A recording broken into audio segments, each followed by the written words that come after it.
screen. So today, yesterday, the last session we talked about vCent, ESXi installation and the partition. and partitions. Can we just do a quick review because just like to review it. So what is your understanding on partition? Partition, we have the C32, we have the bootloader partition, Mm-hmm, primary partition, secondary partition or alternate partition, mm-hmm, and then we have VM diagnostic partition, yeah. then core dump partition, Mm-hmm. and then protect uh, Product locker, uh, yeah. product locker partition. Yeah. So 7 So partition. 7 partitions. Yeah, yeah. So Product it's locker will not like an have. interview question, but it's if you understand this, you will be like a architect level. You can understand. Even in your office, architects will not be aware of this information. Okay, Yeah, it's good for your good. understanding. Yeah. Okay. So that's the partition side. So mainly just remember there are 3 core partition. Main one is for the loading part. Second is for the Correct. logs part. Third is for the product locker. So that if you have that understanding, you can So match. 3, 2, and 1. No, 331. No, Yeah. 3, 3, and 1. Correct. Yeah. First one, bootloader primary alternate is Alternate. the Yeah. boot partition, boot related. Second is VM diag, Yeah. and No, VMK that core diagnostics. VMK VMK diagnostics. diagnostic, VMK VMK diagnostic, diagnostics, core dump and uh, scratch logs. core dump, and scratch logs. Correct. Yeah. These are the 3 things. And then that's a product locker. Scratch log was related to That's a normal the regular logs in the PSOD, ESXi. Yeah. normal Core release. core is for the PSOD. Core log. PSOD. Core is Yeah. for the PSOD. Yes. We'll talk about PSOD when time comes. Yeah, PSOD is a nice topic. And it'll be I'm interesting actually for you. forgetting this scratch log.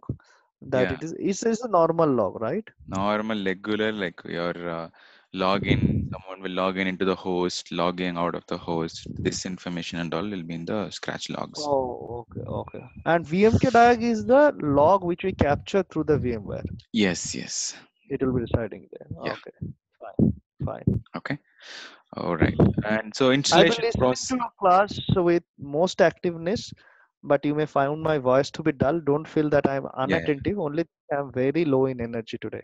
Yeah, That's it's the okay. only. No problem. No problem. Thank you. Yes, please No go ahead. worries. So we also talked about ESX installation process. So I'll just do a quick review. So installation process, we saw what we need to do is first thing we'll go ahead and check the compatibility in the hardware vendor site as well as VMware compatibility site. Once you do the compatibility and then you download the ISO, and once you mount the ISO, you can either mount it through USB or if you have a CD, you can put it in the enclosure. And this is like the way of you do it. In few cases, someone will have something called boot from SAN. So we didn't talk about that. So boot from SAN is like you have your environment on one side, and then in one of the SAN you can install all the ISOs, and then you will. There is something called Pixie. Have you heard about Pixie boot? Yes, the network settings in the BIOS we do, and Yeah, they give the path to the yeah. storage. The same thing they do for ESXi also, but it's not the recommended one. If the storage is down, your environment will be down. So it's not a Okay. recommended settings, right? So the thing is, yeah, these are you can either install it while you install it, you will get an option. You can either put it on the local disk or the local hard disk, or you can put it on SAN, or you can put it on USB. Most of Okay. the customers will go with few of the customers will use local disk, and most of the customers will have it in SAN, and very few will have it on the USB. Okay. Yeah, and we saw how the installation process ran. I hope you saw the video later after that, or you didn't get time for that. Yes, I did. I did half of it. Okay, okay, great. So if you saw the Yeah, but I installation remember the process, key points. I remember the yeah, key points. yeah, one of the The key memory point is allocation. the yeah, Yeah. That selecting that VT, what we call VT in yes, yes, hardware. And VT in hardware, and that's the main thing that you need to check before you install the ASIC thing. And then the installation process is very like it's very user friendly. It's like you just have to click Hmm. next, next, next, and proceed with that. Hmm. So you will get an What is option. the file system, by the way? Use like we have So FAT32, yeah, it's called VFAT. VFAT. Okay. VFAT and something there is something called VMFS. These are the two types of file system. VMFS, VFAT. Okay. VMware file system and VFAT. These are the two types of partition. Sorry, file system. Hmm. Yeah. Okay. So now, yeah, once the installation is done, we saw about setting a root password while installing. Root password is the like admin password for ESXi. And then we also talked about how to configure the ESXi once it is installed. So I will just go through it. If you want, I can pull the DCUI. You know what is DCUI now, right? DCUI, direct, where Yeah. instead of host UI, you are when you are directly into the server, you are that is called DCUI. Yeah, correct. Exactly. Direct, Direct console. Direct console user direct interface. console, direct console user interface. Correct. Yeah. You have this network settings and everything you showed me. Yeah. Yeah. Yeah. So Mhm. I'm running on a HP Dell's. Actually, this is Dell called one. ID rack. Like how Okay. you have ILO. Hmm. This is called ID rack. You can see on the top left and right hand side. You can see here Hmm. integrated Dell remote access controller. So how in you HP you have ILO integrated lights out. So these guys have Dell. Uh, Give me 1 minute, brother. I got a Yeah. really, really important call. Yeah. Yeah. Yeah. Yeah.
signals, no nothing.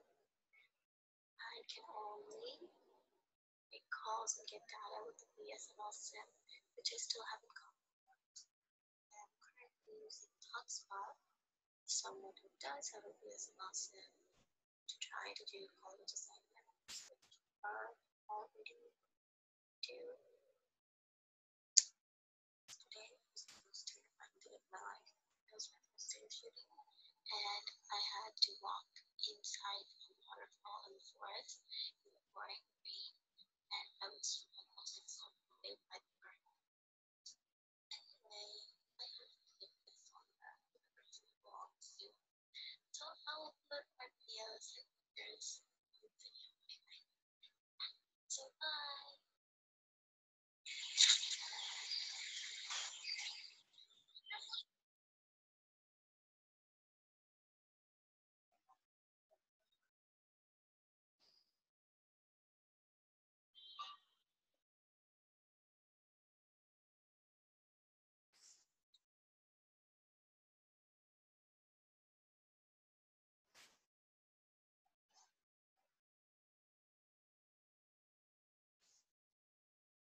So here's all good. It's like pretty warm.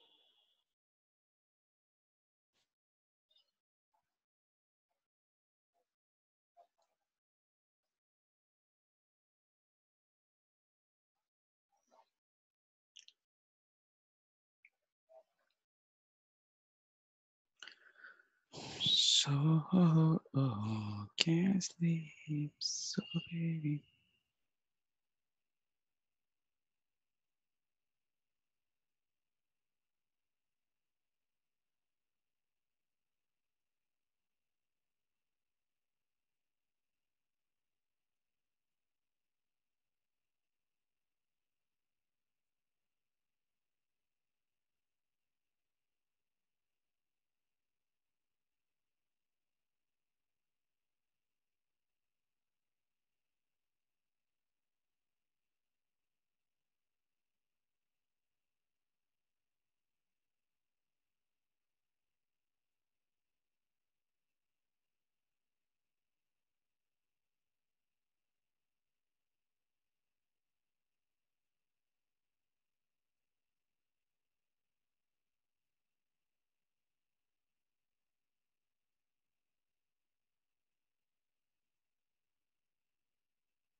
Hello.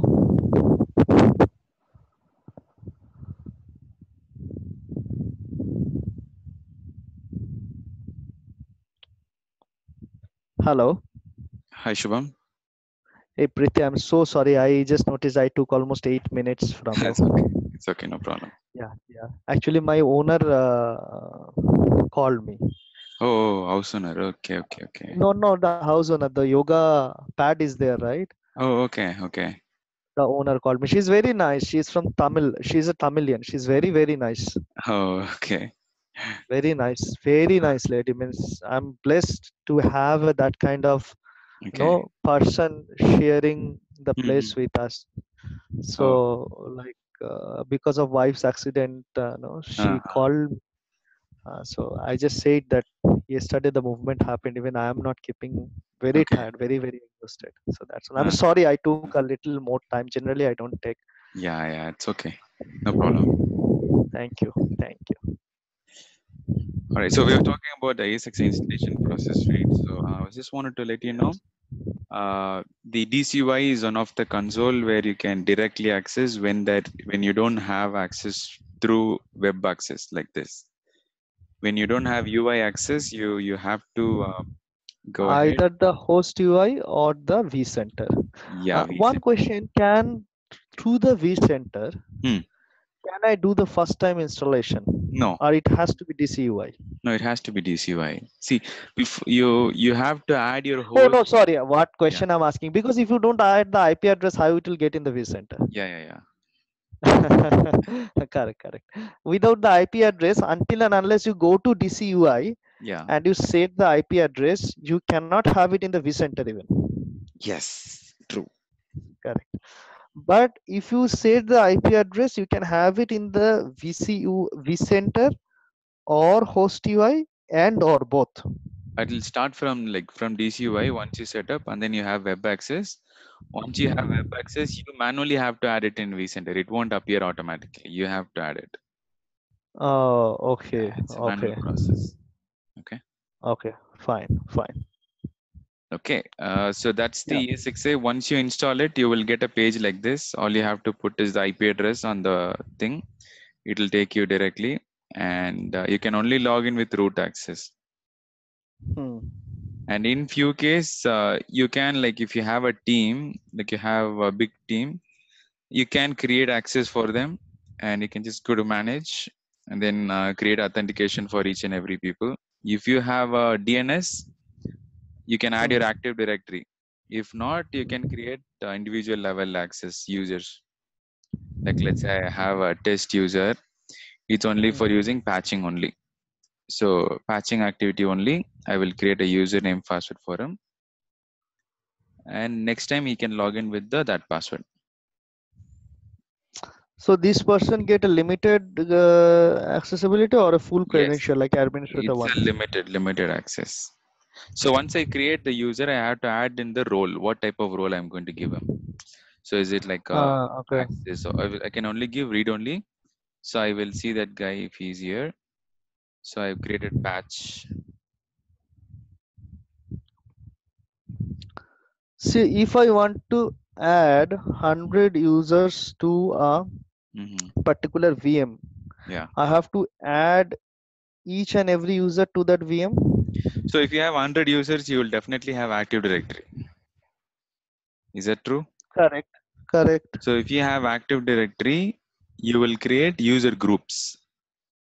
So you can just directly add the Okay. You user just group. add the group to that Yes. particularly. Yes, exactly. So this is like when you say you are adding the user, you are adding the user in that sense, you are adding the user to access the host, not the Yeah. VMs. Not the VMs. No, no, no.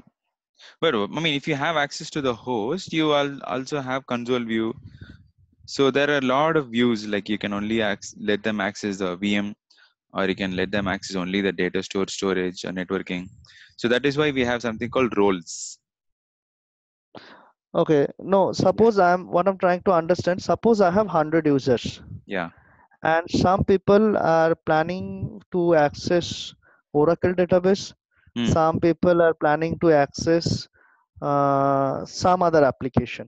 Okay. Okay, now customer request me, I need these three VMs, three Okay. machines with one is with Oracle database, one Okay. is with Linux, one is with Unix, for Okay. example. Okay. So I create three VMs on this host, Mm-hmm. and now I have to give permission to those 100 users or 150 60 users to Mm-hmm. each of this. So So this is like a, if you're talking about VM access on the VMware level or server access on the server level, like on the OS level, which access do you want? I'm talking about user using only, suppose some user would be only using accessing Unix VM.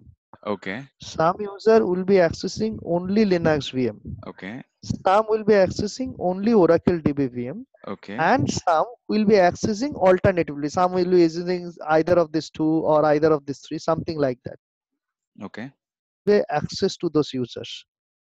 So it depends. The question actually, see, you have this is your environment.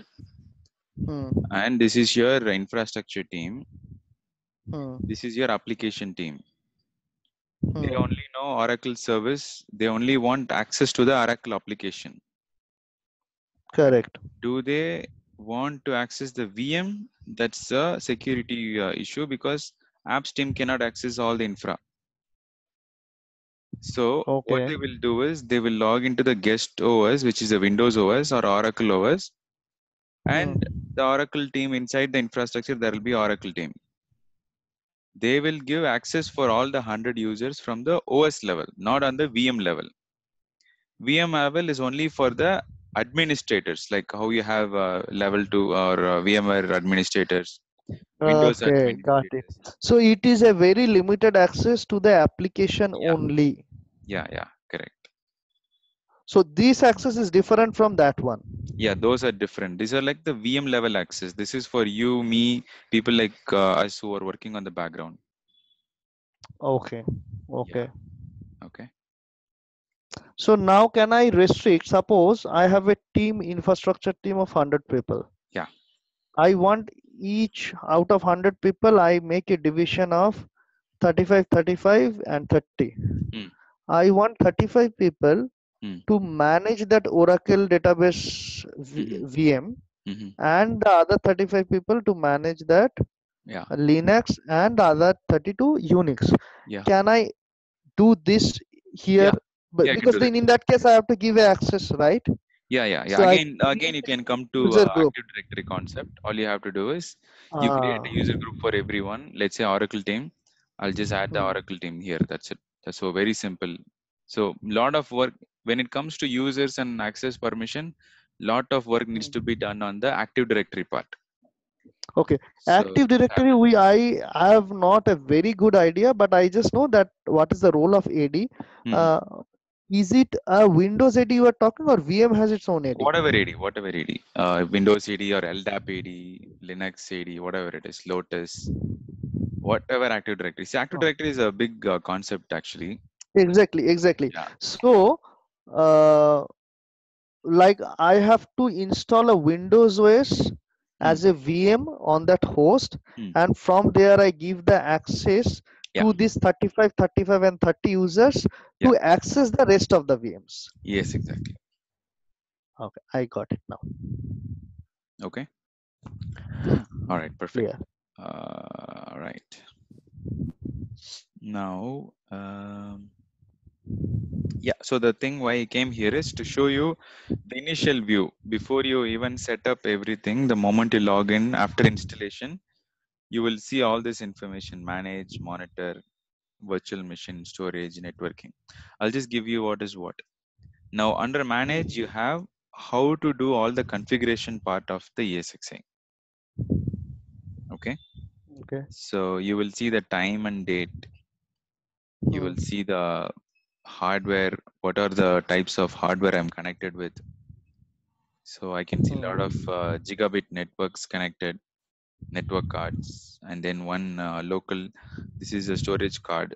This information will be here on the hardware side. Licensing, this is important. So once you install the ESXi, the ESXi Hmm. is valid for 60 days of evaluation period. You can run Hmm. without license for 60 days. Hmm.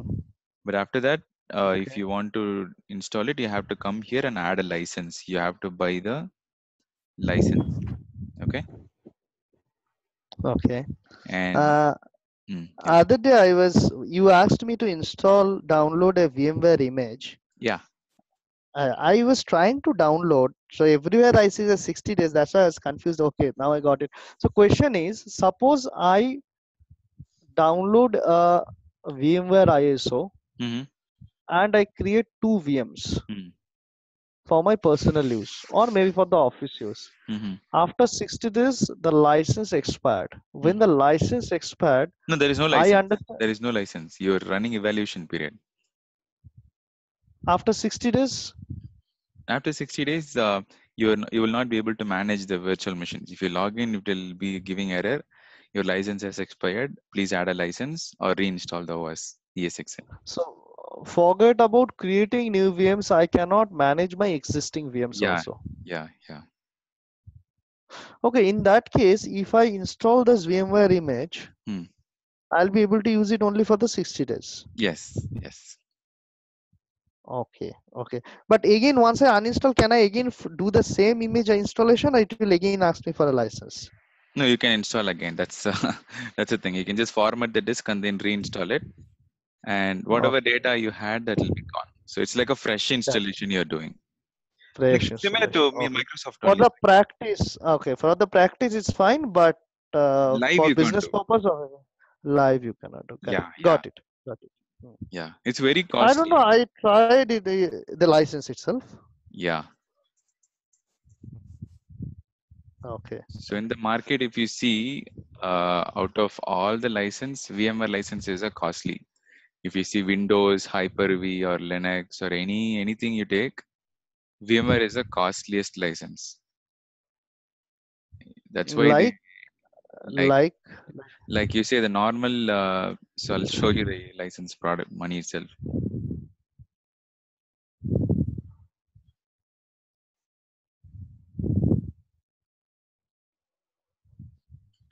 So if you see the normal Hyper-V and VMware, hmm. you can see a vast difference in the money part.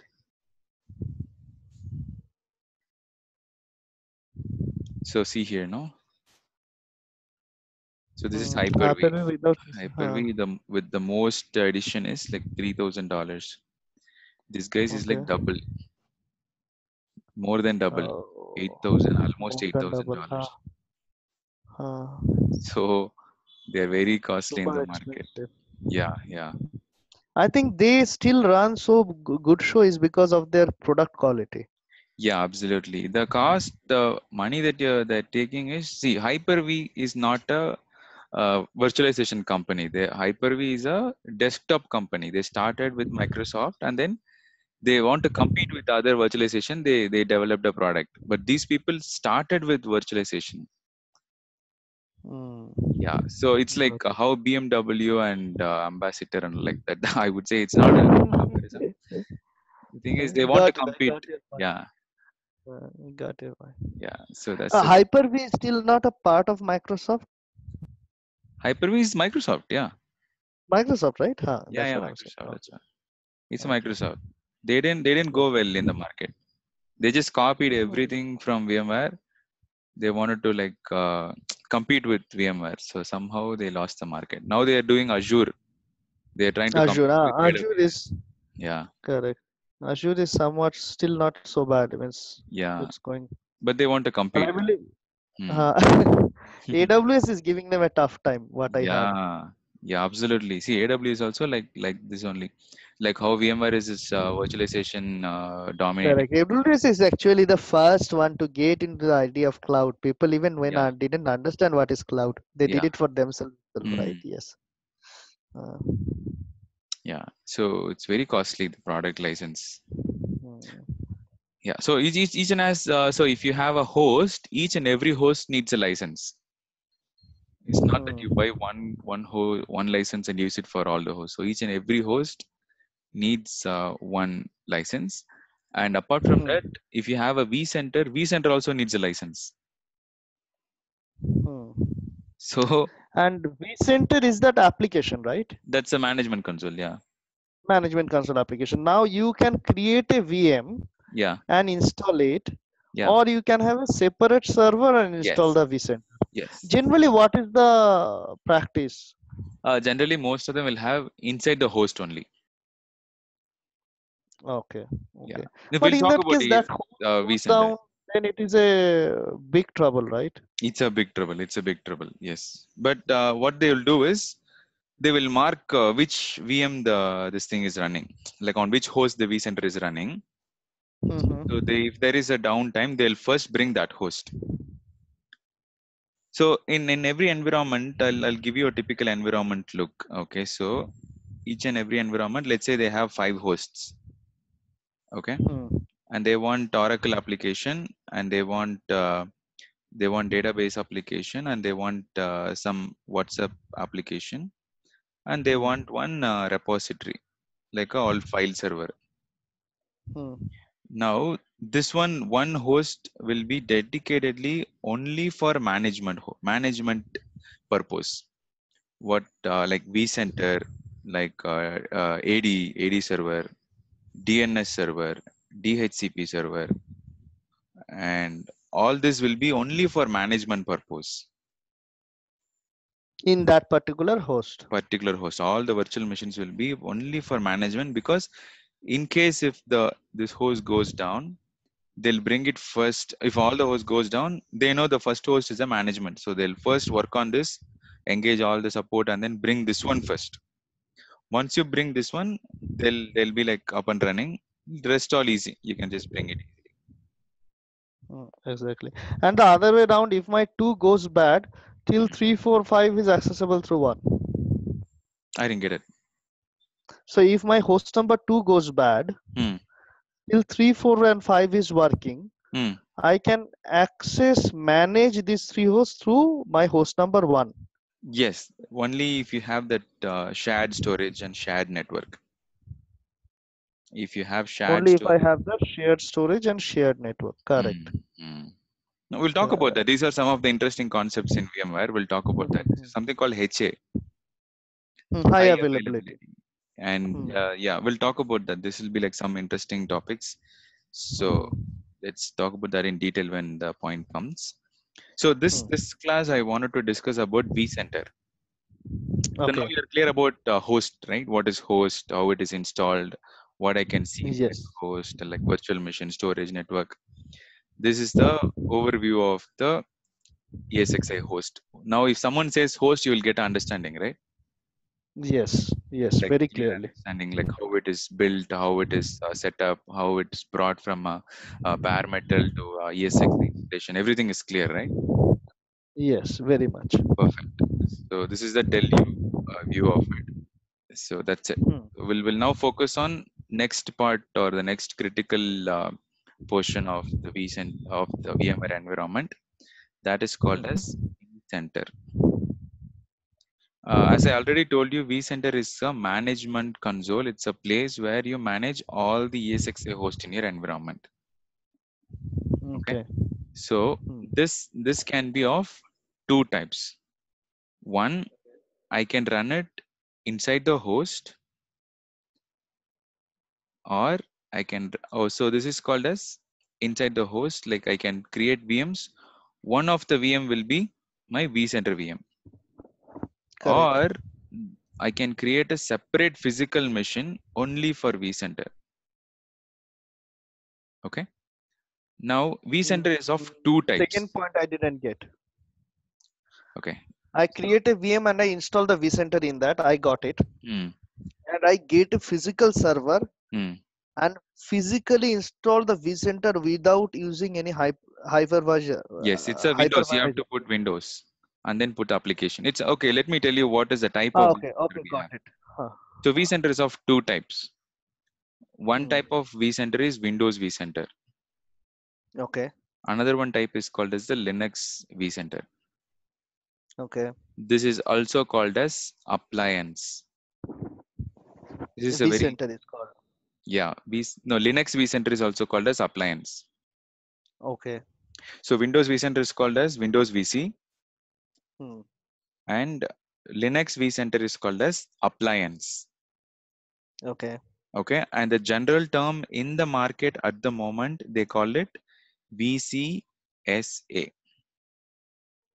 So it's called vCenter Server Appliance. vCenter Server Appliance. VCSA. Okay. So in general, if you go on Google and then type VCSA, you'll get vCenter Server Appliance. Okay. Okay. So now you got an understanding of 2 types of vCenter, right? One is Windows vCenter. Another one is Linux based vCenter. It is also called as appliance or vCenter Server Appliance. Okay. Now let's break down Windows vCenter itself and see how we can do this.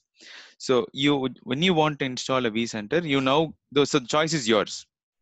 You can either run a Windows based vCenter or Linux based. Why they gave 2 options is, in the market when they came with the first option, they came with appliance, and that requires a lot of Linux knowledge. Okay. every administrator needs to be a Linux admin. Only then he can handle the vCenter. So what they did is they thought this is not going to work. If we want product to be used by everyone, it should be user friendly. Let's do something with Windows. So what they did is Okay. they came up with the application. It's a small ISO file, exe file, application Okay. file. You just have to install in any Windows machine. It can either be Okay. your desktop or it can be your server, anywhere. You can Okay. install it, and then you can give an IP address for that. From there, you can Hmm. access your hosts. Is it clear? Okay. Hmm. Hmm. Okay. Okay. So Windows is like a IXE file or EXE Uh, file. so just one question. I'm Yeah. sorry. So all the VMs, Hmm. even if they are in a different network, Hmm. can I add their IP address in the vCenter? Yeah. Yeah. Different network range I'm talking. Yeah. Okay. See, Okay. if you're telling a different network, there should be something called router in between, because the job of the router is to Router and connect. gateway is to, Yeah, if my vCenter is able to reach that network, I can add. If something is like I'm sitting in UK, my system is in US, if there is no route, I can't add it. That's no possibility.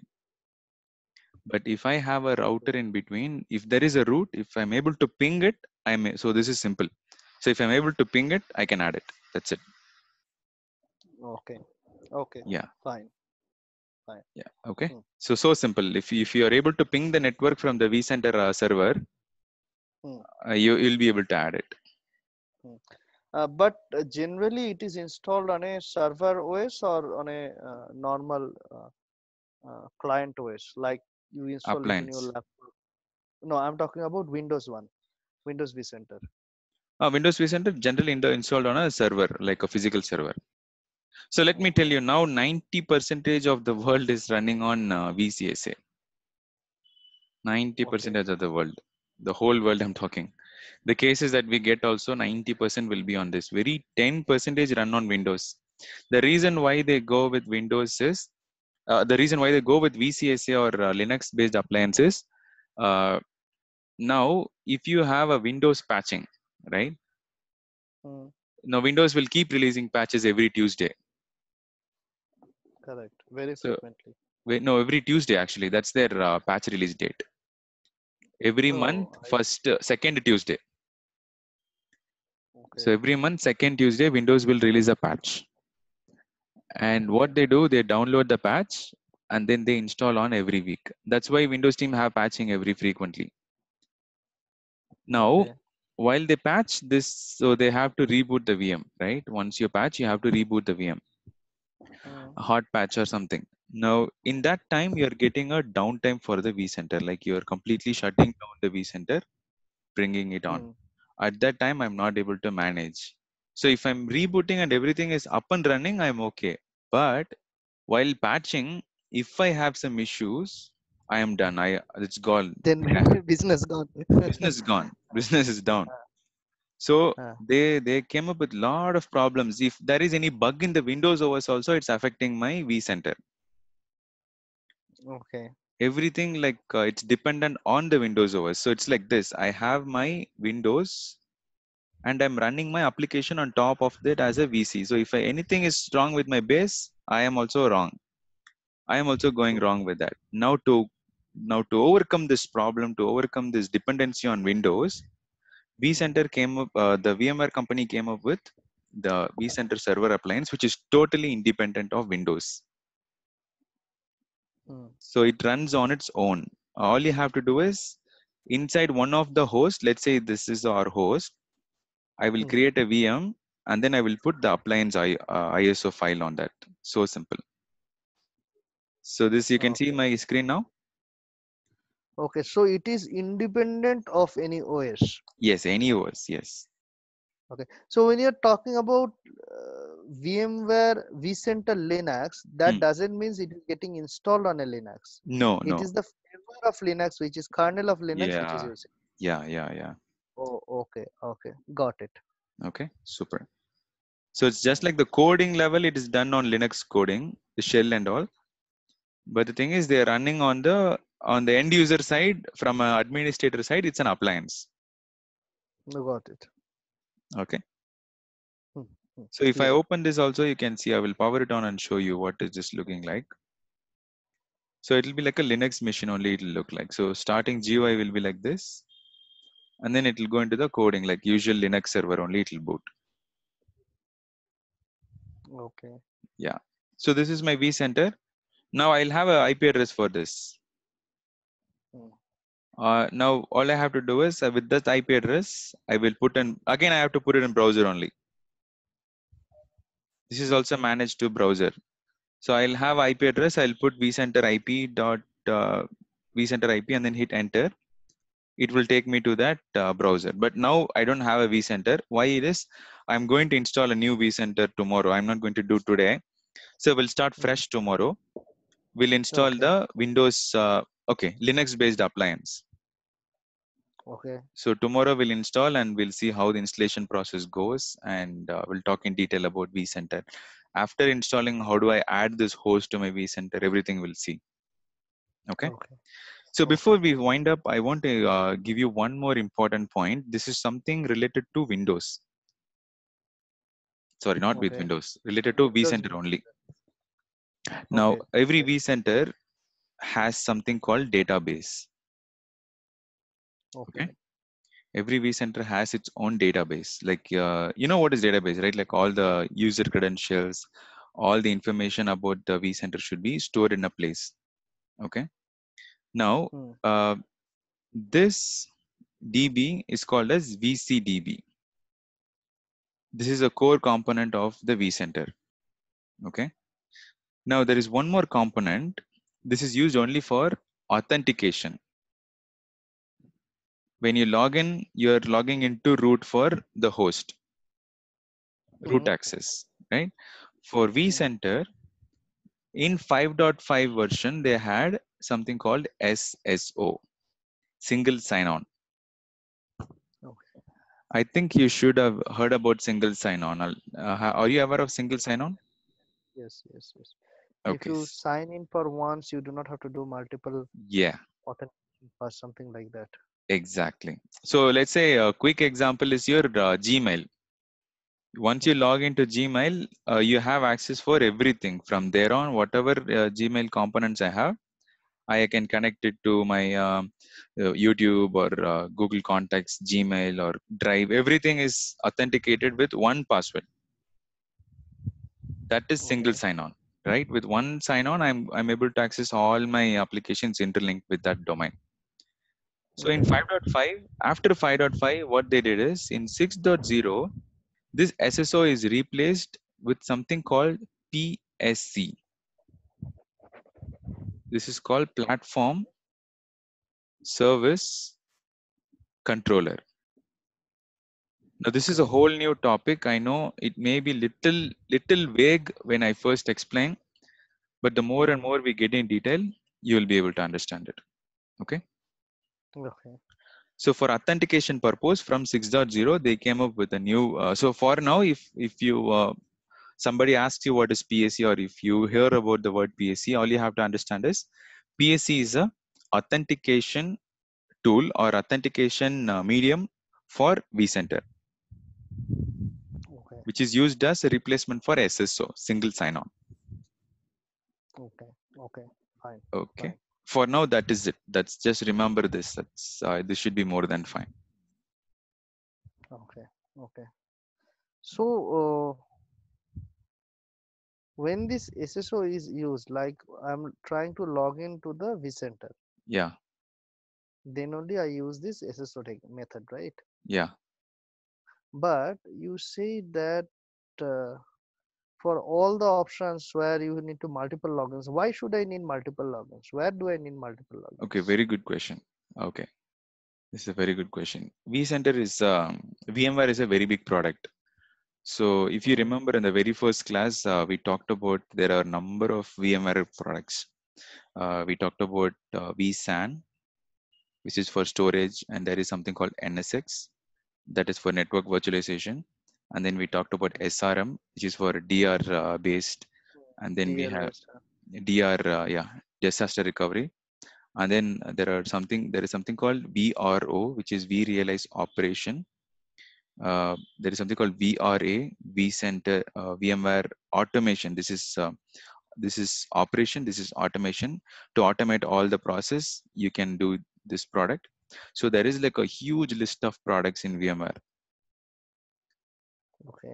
Okay, like how Gmail has these many products, vCenter has, VMware has these many products.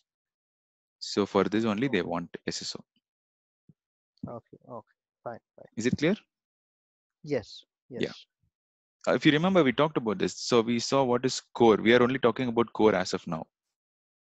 vSAN, NSN, SRM, all these things we discussed, I remember. Yeah. So the first class we talked in overview class. So Yes, this is why we have SSO. For once you log into the main GUI, I should be able to log in this everything. So for that I need SSO. Okay. Fine. So yeah, so for now I'll park it here. Tomorrow we'll continue with installation of vCenter. Yes, please. Yeah, fine. Okay. Fine. Tomorrow, no, day after tomorrow. Day after tomorrow. Okay, no problem. Day after. Okay, I'll stop the recording.